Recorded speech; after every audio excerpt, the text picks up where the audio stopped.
Baada ya taarifa zilizosambaa katika vyombo vya habari huko katika Mashariki ya Kati kwamba kuna mpango wa Wazayuni kushambulia msikiti wa Al-Aqsa huko Palestina, Rais wa Uturuki Recep Tayyip Erdogan amelaani vikali vitendo vya Israel katika suala hilo, akisema kwamba msikiti wa Al-Aqsa na maeneo yanayozunguka ni mali ya Waislamu pekee na ni lazima yasalie sawa.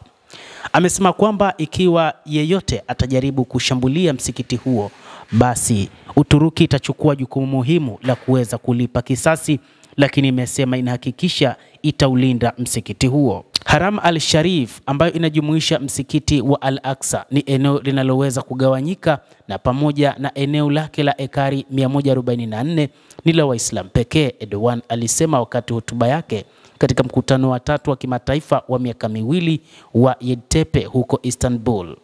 Haturuhusu mtu yeyote kuhujumu hili. Alitangaza kwamba Al-Aqsa ni mstari mwekundu kwa Uturuki na amesisitiza kuwa ingebaki hivyo milele. Erdogan alitoa wito kwa Israel kusitisha mara moja uchochezi, uvamizi na vitendo vyote vinavyotishia utakatifu wa umoja wa eneo hilo takatifu. Uturuki haijawahi kukaa kimya mbele ya ukandamizaji na uvunjaji wa sheria katika eneo letu. Hatutakaa kimya sasa, aliongeza. Amethibitisha kuendelea kuunga mkono haki za Wapalestina na ulinzi wa maeneo matakatifu ya Kiislamu. Kutetea Palestina ni kutetea ubinadamu, haki na amani.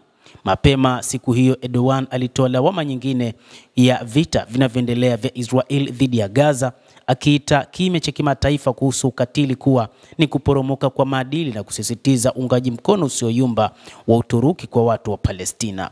Kutetea kadhia ya Palestina si tu kusimama na watu wanaokandamizwa, Erdogan alisema wakati wa mkutano huo. Hata hivyo, amesema kwamba wakati huu Uturuki ipo kimya, lakini ikiwa Israel itaamua kushambulia msikiti huo, basi Uturuki haitokaa kimya.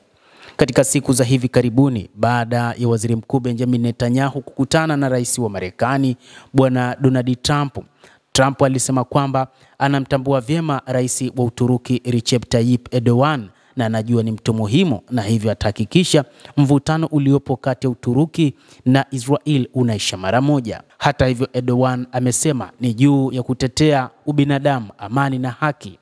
Tangu Oktoba 7 mwaka 2023, zaidi ya Wapalestina 51,000 wameuawa na mashambulizi ya Israel huko Gaza, kulingana na Wizara ya Afya ya Palestina.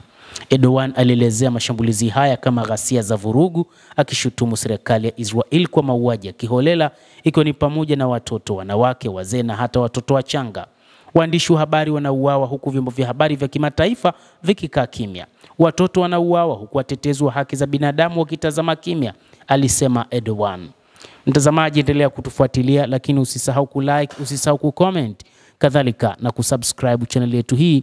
Utakuwa ukipata habari hizi kwa mapana hapa The World News. Naitwa Adam Hussein, endelea kuwa nasi wakati wote.